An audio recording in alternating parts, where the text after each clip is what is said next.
What is up, guys? It is Harley here, back with another video on the FPL Harley channel. Now, sorry I didn't upload yesterday. It was because of the hype of the England match. I didn't actually record a video, so I'm sorry about that. But today we have the Euros Fantasy semi-finals team selection video. I'm going to be going through, obviously, all 15 of my players that I've included, the transfers that I'm going to make, differential captaincy choices, and yeah, let's get straight into this. So, the first player, also actually before we get into this, thank you for all the support recently. Thank you to everyone who's been in that live stream the other day, and the first live stream. It's the 2 deadline live streams that I did for match day. No, I did a round of 16 one and a quarterfinals one, and I'm gonna do one in a couple of days' time for the semi-finals deadline at 8 PM, which is going to be the, I believe, yeah, it's the Italy-Spain match. And I've also, as I have with the other videos, I've stepped up the graphics for today's video, so, you know, I would appreciate the support. So the first player that's in the team, he hasn't left the team, it is Gianluigi Donnarumma. Now, Donnarumma is in the team. It's a tough one.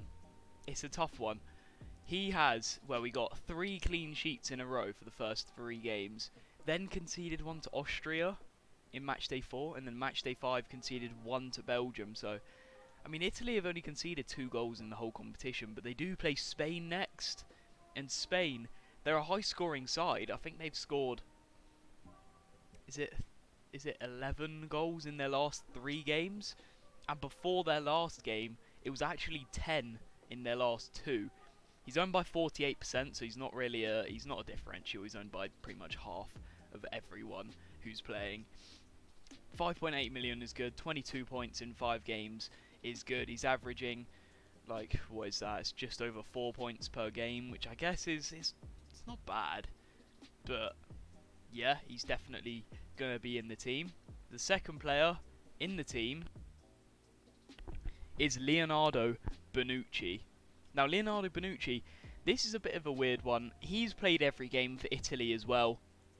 Well, no, actually, he came on at half-time in the 3rd match, but he played the first 2 games. Got clean sheets in both of those. Came on at half-time in the 3rd game, so didn't actually get a clean sheet. But he did play all 180 minutes. Well, no, it was more than 180. It was 120 minutes. And then 90 minutes for match day 4 and 5. Obviously, he plays against Spain, high-scoring side once again. But, I mean, he's been a very solid defender. I mean, arguably, you could include Chiellini in. But I've included Bonucci because, I don't know, I just have a feeling with Bonucci that something's going to happen, you know. I feel like a goal, maybe. But selected by 23%, so he's not a differential. Total of 17 points. 5.7 million is a good price for him. And we move on to the next player, who is Aymeric Laporte for Spain. Now, you could be thinking that, you know, this may be, you know, it's Italy versus Spain, and 2 Italy defenders and then a Spanish defender may seem a bit overkill. But we're now at the point, there's 4 teams left in the whole competition. Like, the points that I'm going for now are pretty much points for goals and assists. I have chose, the 5 defenders that I have chose in this are not based on if they're going to get a clean sheet or not. It's based on if they're going to score or get an assist. So, just keep that in mind. But Aymeric Laporte, selected by 25%, so again, not a differential. But there aren't going to be, like, pretty much any differentials because everyone's pretty much going to have the same sort of players. But 22 points, he's got 2 clean sheets out of 5 games, which isn't great, but he's got a goal. Like, ultimately, at the end of the day, in match day 3, he got a goal against Slovakia. I think he could potentially get another goal against Italy. Spain are very solid from set pieces, so Laporte, he got his goal from a header from a corner last time, so maybe he can do it again, but that is why he is in the team. But the next player to complete the 3 at the back is Joakim Maehle for Denmark, who plays against England in this next round. Now, Maehle he has been one of the players of the tournament. Like, I can't even lie, he has been one of the best. He's been, if there was a team of the tournament for the Euros, I think Maehle would probably get in there at right back. I'm not going to lie. But 1 clean sheet in 5 games, yes, you know, you can say it's not great, but he's got an assist and 2 goals scored. He's a left back and he's got 1 assist and 2 goals. Like, he's very solid. Matchday 4 against Wales in the 4-0 win, a goal and a clean sheet. He got an assist against Czech. He got a goal against Russia, and the assist and the 2 goals have all come in his last 3 games. And yes, it is England. Like, it's England we're speaking about, who haven't conceded a single goal in 5 games. But, you know, Maehle, if there is someone to get an assist for Denmark, I feel like Maehle could be up there. Now moving into the midfield 4, the first player we've got is Pablo Sarabia, who was my captain for last week, who I then switched to Harry Kane, and you know, Sarabia, he did quite bad. But he came off at half time with an injury, but I don't think he has that injury anymore. I think it was just a slight knock. I think he will be ready for the game against Italy. Blanked. Well, no, he didn't even start either of the first 2 games, but started the 3rd, started the 4th, and the 5th. In the 3rd game, he got 2 assists and a goal, and in matchday 4, he got a goal. Blanked in matchday 5, but only played for 1 half. Plays Italy next. Arguably the toughest team left. Maybe England, but Sarabia, he's in there for the goals and the assists, you know. Selected by 22%. I mean, most players in here are probably selected by 20% plus. But 6.9 million it's an absolute bargain for Sarabia. You know, he should be up there in the 8 million, 8.5 million sort of area. But he's 6.9 million. That's around the same price as Berardi, which is great. But moving on to the next player, it is Pierre-Emile Hojbjerg. He has had an incredible tournament. You know, even as a Manchester United fan, I don't like Spurs that much at all. But Pierre-Emile Hojbjerg, he's been one of the players of the tournament. He hasn't been the player of the tournament, but he's definitely been the best defensive midfielder in the tournament. Selected by 11%, which, I mean, for semi-finals team selection standard, 11% is a differential. 5.9 million price. You know, he's got a clean sheet and 3 assists in his 5 games. He's been incredible, he has, and yes, again, I know I keep saying it, he does play against England, but, you know, there aren't any easy teams left. Even for England, Denmark are the easiest team left out of the 4, but they're not an easy game. You know, Denmark could beat England, you never know, but Pierre-Emile Hojbjerg, he gets into the team because he's been incredible. He was already in the team before, and I don't want to use another one of my transfers because I've used all 5. Well, I haven't actually used them yet, but this is the plan for what I'm going to do, and this is including all 5 free transfers. But moving on to the next player, the 3rd player in the midfield, we have Domenico Berardi, the player who I was just talking about.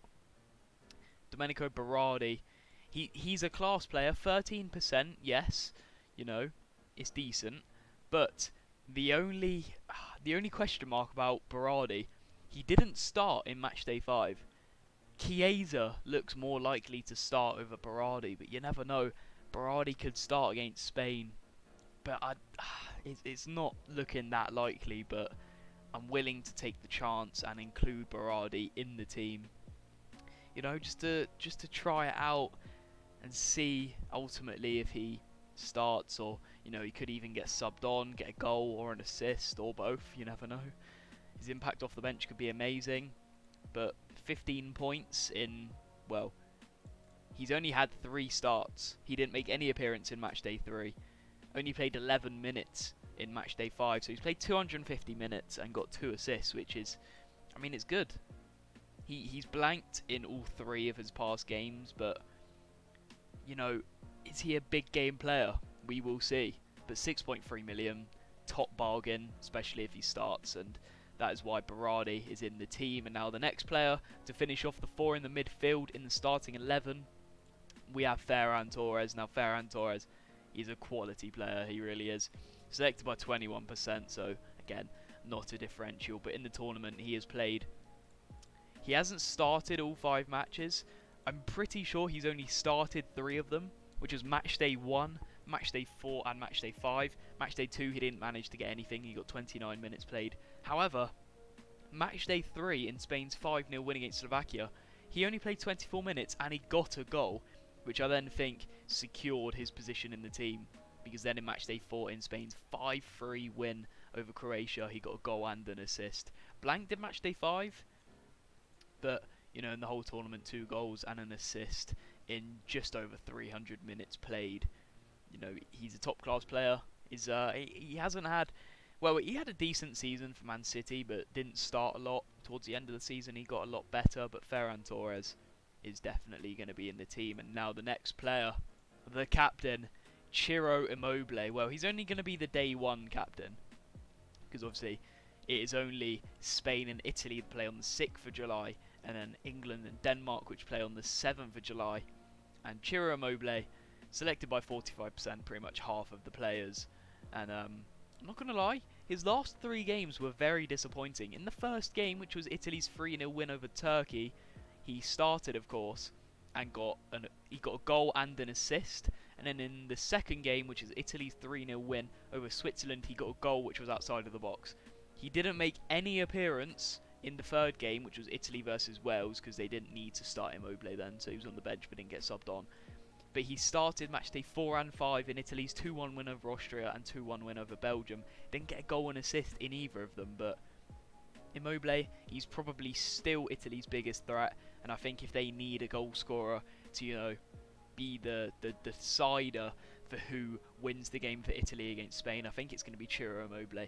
And that is why, for now, he gets the captaincy armband for the first day. But I mean, I'm just looking at the other options, and the only players that aren't defenders that I could make captain are Pablo Sarabia, who, I mean, isn't even nailed on, Ferran Torres, Berardi, who's not nailed on, and Immobile. And then there's obviously Bonucci, Laporte in the back 4, well, in the back 3, and then Donnarumma in goal. So it's between Sarabia. Well, Sarabia and Berardi aren't nailed on, so the captaincy armband.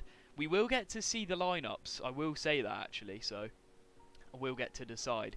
But judging by how it currently looks, it's going to be between Immobile and Ferran Torres, and I do think Italy will win the game, so it's probably going to go to Immobile, but that is why Immobile gets in the team. And now the second player in the front 3 is the man, the myth, the legend.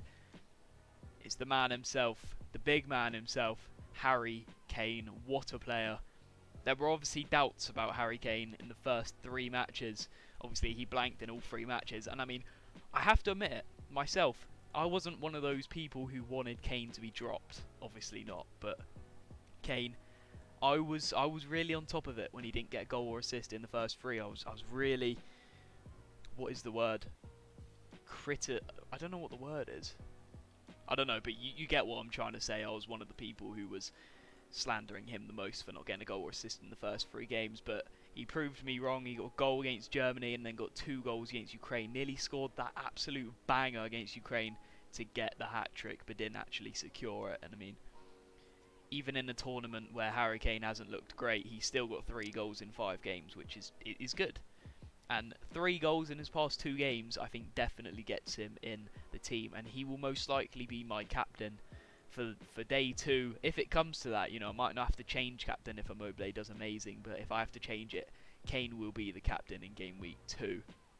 No, match day 2, sorry. Not even match day 2, in just day 2 of the match day, but that's why Kane gets into the team. And now the third and final attacker in the team, in the starting 11. Well, you only get 3 attackers anyway, but it is Kasper Dolberg. Now, it's question marks over Dolberg again. He did actually start against Czech Republic and got the goal, but he played 59 minutes. He got subbed on, you know, after 15 or so minutes of the second half. And the thing with Kasper Dolberg, he didn't even come off the bench. He didn't start in match day 1 or 2, and he didn't start in match day 3 either. He got 30 minutes played and didn't get a goal or assist. And the reason why he started in match day 4, yes, he got 2 goals, one of them being from outside of the box, but the only reason he's actually starting for Denmark is due to the fact that Poulsen was out injured, and he's got 3 goals in his last 2 games for Denmark, so I'm not sure if he's going to be dropped, especially against England in the semi-final. And Poulsen Came on for the last 30 minutes in Denmark's game against Czech Republic. I'm not sure who got the second Denmark goal. I think it was Dolberg. It was. Dolberg got the second goal, so I'm not too sure if Poulsen's going to start against England. I think it would be Dolberg, but this is a differential. 8% owned.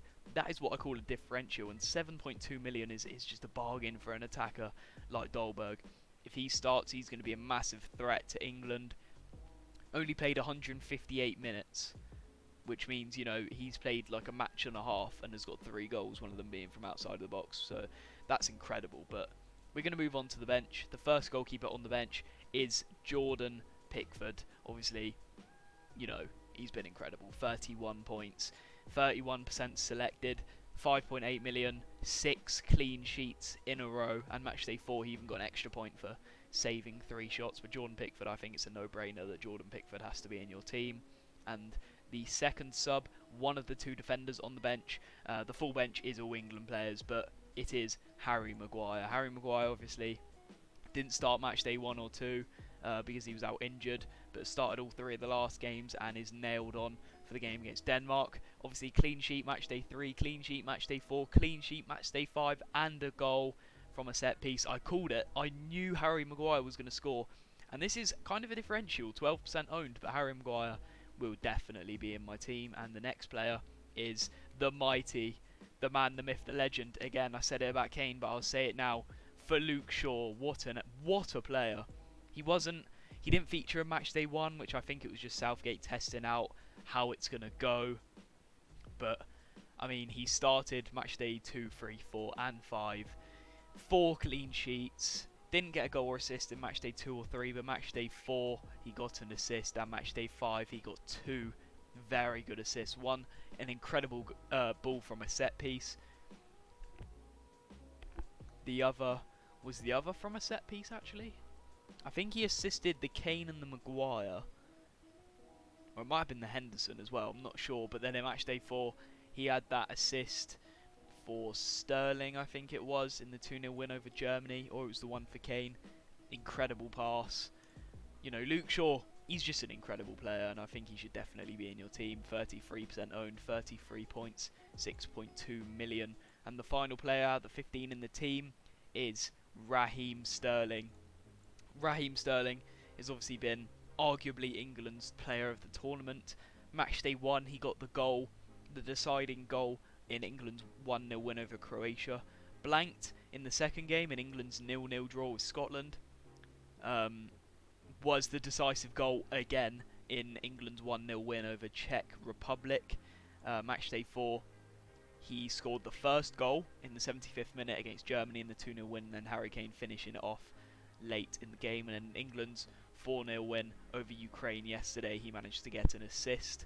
I expected Sterling to do more than just an assist in the Ukraine game, but again, Sterling's another one of those players who has proven a lot of haters wrong. And I mean, yeah, that's my team. That is the video. If you guys did enjoy, make sure to leave a like, subscribe, and I'll see you in the next video, probably tomorrow, where I'll be rating your guys' teams for the semi-finals. But yeah, see you in the next one.